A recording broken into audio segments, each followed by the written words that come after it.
नारद जी बोले, हे ब्रह्मन, हे विधे, हे महाभाग, आप धन्य हैं जो आपकी बुद्धि शिव में आसक्त है। अपने परमात्मा शंकर जी के सुंदर चरित्र का आख्यान किया। मारगणों तथा अपनी स्त्री रति के साथ जब काम अपने स्थान पर चला गया तब क्या हुआ और आपने क्या किया, अब उस चरित्र को कहिए। ब्रह्मा जी बोले, हे नारद, आप अत्यंत प्रसन्नता पूर्वक महादेव जी के चरित्र को सुनिए, जिसके श्रवण मात्र से मनुष्य विकार से मुक्त हो जाता है। काम के सपरिवार अपने आश्रम में चले जाने पर उस समय जो हुआ, उस चरित्र को मुझसे सुनिए। हे नारद, मेरा घमंड चूर चूर हो गया और अपने मनोरथ के अपूर्ण रहने से मुझ आनंद रहित के हृदय में विस्मय हुआ। मैंने मन में अनेक प्रकार से विचार किया कि वे निर्विकार, जितात्मा तथा योग पारायण शिव स्त्री को किस प्रकार ग्रहण कर सकते हैं। हे मुने, इस प्रकार अनेक तरह से विचार करके अहंकार रहित मैंने उस समय अपने जन्मदाता शिव स्वरूप उन विष्णु का भक्ति पूर्वक स्मरण किया और दीनता पूर्ण वाक्यों से युक्त कल्याणकारी स्तोत्रों से मैं उनकी स्तुति करने लगा। उसे सुनकर चतुर्भुज कमल नयन शंख पद्म गदाधारी पीतांबर से सुशोभित तथा श्याम वर्ण के शरीर वाले भक्त प्रिय भगवान विष्णु शीघ्र ही मेरे सम्मुख प्रकट हो गए। उस प्रकार के रूप वाले शरणागत वत्सल उन भगवान को देखकर मैंने पुनः प्रेम से गदगद वाणी में बार बार उनकी स्तुति की है।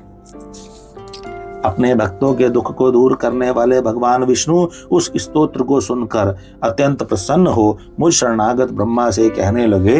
विष्णु जी बोले, हे विधे, हे ब्रह्मन, हे महाप्राज्ञ, आप धन्य हैं। हे लोककर्ता, आपने आज किस लिए मेरा स्मरण किया और किस लिए आप मेरी स्तुति कर रहे हैं। आपको कौन सा महान दुख हो गया है, उसे अभी बताइए। उस संपूर्ण दुख का मैं नाश करूंगा, इसमें संदेह नहीं करना चाहिए। ब्रह्मा जी बोले, हे नारद, विष्णु के इन वचनों को सुनकर मैंने दीर्घ श्वास लिया और हाथ जोड़कर प्रणाम करके विष्णु से यह वचन कहा, हे देव, हे देवदेव, हे रमानाथ, मेरी बात सुनिए और हे मानद, उसे सुनकर दया करके मेरा दुख दूर कीजिए तथा मुझे सुखी कीजिए। हे विष्णु, मैंने रुद्र के सम्मोहन के लिए सपरिवार मारगण तथा वसंत के साथ काम को भेजा था। उन्होंने शिव जी को मोहित करने के लिए अनेक प्रकार के उपाय किए, परंतु वे सब निष्फल हो गए। उन समदर्शी योगी को मोह नहीं हुआ। मेरा यह वचन सुनकर शिव तत्व के ज्ञाता, विज्ञानी तथा सब कुछ देने वाले वे विष्णु विस्मित होकर मुझसे कहने लगी, हे पितामह, आपकी इस प्रकार की बुद्धि किस का कारण से हो गई है। हे ब्रह्मन, अपनी सुबुद्धि से सब विचार कर मुझसे सत्य सत्य उसे कहें। ब्रह्मा जी बोले, हे तात, अब उस चरित्र की को सुनिए। यह आपकी माया मोहने वाली है। सुख दुख में यह सारा जगत उसी के अधीन है। उसी माया के द्वारा प्रेरित होकर मैं इस प्रकार का पाप करने के लिए प्रवृत्त हुआ हूँ। हे देवेश, आपकी आज्ञा से मैं कह रहा हूँ, आप उसे सुनिए। सृष्टि के प्रारंभ में मेरे दक्ष आदि 10 पुत्र उत्पन्न हुए और मेरी वाणी से एक परम सुंदरी कन्या भी उत्पन्न हुई, जिसमें धर्म मेरे वक्ष स्थल से, काम मन से तथा अन्य पुत्र मेरे शरीर से उत्पन्न हुए। हे हरे, कन्या को देखकर मुझे मोह हो गया। मैंने आपकी माया से मोहित होकर जब उसे कुदृष्टि से देखा, तब उसी समय महादेव जी ने आकर मेरी तथा मेरे पुत्रों की निंदा की। हे नाथ, उन्होंने स्वयं को श्रेष्ठ तथा प्रभु मानकर ज्ञानी, योगी, जितेंद्रिय, भोग रहित मुझ ब्रह्मा को तथा मेरे पुत्रों को धिक्कारा। हे हरे, मेरे पुत्र होकर भी शिव ने सबके सामने ही मेरी निंदा की। यही मुझे महान दुख है। इसे मैंने आपके सामने कह दिया। यदि वे पत्नी ग्रहण कर लें तो मैं सुखी हो जाऊंगा और मेरे मन का कष्ट दूर हो जाएगा। हे केशव, इसलिए मैं आपकी शरण में आया हूँ। ब्रह्मा जी बोले, हे नारद, मुझ ब्रह्मा का यह वचन सुनकर विष्णु हंसकर मुझ सृष्टिकर्ता ब्रह्मा को हर्षित करते हुए शीघ्र ही कहने लगे, हे विधे, संपूर्ण भ्रम का निवारण करने वाले और वेद तथा आगमों द्वारा अनुमोदित परमार्थ युक्त मेरे वचन को सुने। हे विधे, वेद के वक्ता तथा समस्त लोक के कर्ता होकर भी आप इस प्रकार महामूर्ख तथा दुर्बुद्धि युक्त किस प्रकार हो गए। हे मंदात्मन, आप अपनी जड़ता का त्याग करें और इस प्रकार की बुद्धि न करें। संपूर्ण वेद स्तुति द्वारा क्या कहते हैं, अच्छी बुद्धि से उसका स्मरण करें। हे दुर्बुद्धे, आप उन परेश रुद्र को अपना पुत्र समझते हैं। हे विधे, आप वेद के वक्ता हैं, फिर भी आपका समस्त ज्ञान विस्मृत हो गया है। ऐसा ज्ञात होता है कि इस समय आपकी सुबुद्धि नष्ट हो गई है और आप में कुमति उत्पन्न हो गई है, जो आप शंकर को सामान्य देवता समझकर उनसे द्रोह कर रहे हैं। हे ब्राह्मण, निर्णय करके वेदों में वर्णित किया गया जो कल्याणकारक तत्व सिद्धांत कहा गया है, उसे आप सुनिए और सद्बुद्धि रखिए।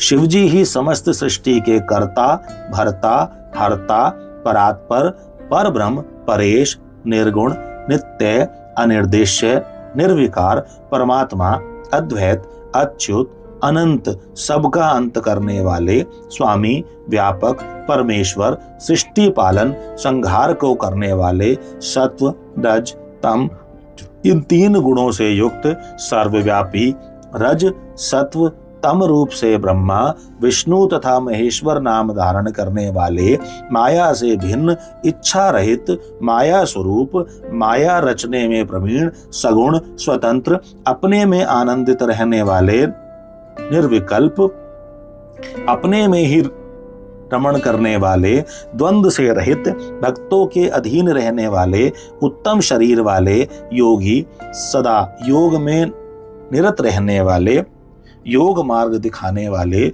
लोकेश्वर, गर्व को दूर करने वाले तथा सदैव दीनों पर दया करने वाले हैं। जो ऐसे स्वामी हैं, उन्हें आप अपना पुत्र मानते हैं। हे ब्राह्मण, शिव हमारे पुत्र हैं। इस प्रकार का ज्ञान छोड़ दीजिए, उन्हीं की शरण में जाइए और सब प्रकार से शिव जी का भजन कीजिए। वे प्रसन्न होकर आपका कल्याण करेंगे। यदि आपका यह विचार है कि शिव जी अवश्य दार परिग्रह करें, तो शिव जी का स्मरण करते हुए आप शिवा को उद्देश्य करके कठोर तप कीजिए। आप अपनी इच्छा को हृदय में धारण कर भगवती शिवा का ध्यान कीजिए। यदि वे देवेश्वरी प्रसन्न हो गई तो आपका समस्त कार्य पूर्ण करेंगी। यदि वे शिवा सगुण रूप से अवतार लेकर किसी मनुष्य की कन्या बने, तो निश्चय ही वे उन शिव की पत्नी बन सकती हैं। हे ब्राह्मण, आप इस कार्य के लिए दक्ष को आज्ञा दीजिए कि वे स्वयं भक्ति तत्पर होकर उन शिव पत्नी को उत्पन्न करने के लिए प्रयत्न पूर्वक तप करें। हे तात, आप इसे भली प्रकार समझ लें कि वे शिवा और शिव भक्तों के अधीन हैं। पर ब्रह्म स्वरूप वे दोनों स्वेच्छा से सगुण भाव धारण कर लेते हैं। ब्रह्मा जी बोले, लक्ष्मीपति भगवान विष्णु ने इस प्रकार कहकर तत्क्षण अपने प्रभु शिव जी का स्मरण किया और उसके बाद उनकी कृपा से ज्ञान प्राप्त कर वे मुझसे कहने लगे, हे ब्राह्मण, पूर्व काल में शिव जी की इच्छा से उत्पन्न हुए हम दोनों के द्वारा प्रार्थना करने पर उन्होंने जो जो वचन कहा था उसका स्मरण कीजिए। आप वह सब भूल गए हैं। शिव जी की जो पराशक्ति है वह धन्य है। उसी ने इस समस्त जगत को मोहित कर रखा है। शिव के अतिरिक्त उसे कोई नहीं जान सकता। हे ब्राह्मण, जब निर्गुण शिव जी ने अपनी इच्छा से सगुण रूप धारण किया था, उस समय मुझे तथा आपको उत्पन्न करके अपनी शक्ति के साथ उत्तम विहार करने वाले सृष्टिकर्ता अविनाशी परमेश्वर उन शंभु ने आपको सृष्टि कार्य के लिए तथा मुझे उसके पालन के लिए आदेश दिया। उसके बाद हम दोनों ने हाथ जोड़कर विनम्र होकर निवेदन किया कि आप सर्वेश्वर होकर भी सगुण रूप धारण कर अवतार लीजिए। ऐसा कहने पर करुणामय तथा अनेक प्रकार की लीलाएं करने में प्रवीण उन स्वामी शिव जी ने आकाश की ओर देखकर हंसते हुए प्रेम पूर्वक कहा, हे विष्णु, मेरा ऐसा ही परम रूप ब्रह्मा जी के अंग से प्रकट होगा जो लोक में रुद्र नाम से प्रसिद्ध होगा। वह मेरा पूजनीय पूर्ण रूप आप दोनों के समस्त कार्य को पूरा करने वाला, जगत का लयकर्ता, सभी गुणों का अधिष्ठाता, निर्विशेष तथा उत्तम योग करने वाला होगा। यद्यपि त्रिदेव मेरे स्वरूप हैं, किंतु हर मेरे पूर्ण रूप होंगे। इस प्रकार हे पुत्रो, उमा के भी 3 प्रकार के रूप होंगे। लक्ष्मी विष्णु जी की पत्नी, सरस्वती ब्रह्मा की पत्नी और पूर्ण रूपा सती रुद्र की पत्नी होंगी। विष्णु जी बोले, हे ब्राह्मण, भगवान महेश्वर ऐसा कहकर हम दोनों पर कृपा करके अंतर ध्यान हो गए। उसके बाद हम दोनों सुखी होकर अपने अपने कार्यों में लग गए। हे ब्रह्मन, समय पाकर हम दोनों ने स्त्री ग्रहण कर ली, किंतु शंकर जी ने नहीं। वे रुद्र नाम से अवतीर्ण हुए हैं और कैलाश पर्वत पर रहते हैं। हे प्रजेश्वर, वे शिवा सती नाम से अवतीर्ण होंगी, अतः उन्हें उत्पन्न होने के लिए हम दोनों को यत्न करना चाहिए। परम कृपा करके वे विष्णु ऐसा कहकर अंतर्ध्यान हो गए और तब मैं शिव जी के प्रति ईर्ष्या रहित होकर अत्यधिक प्रसन्न हो गया।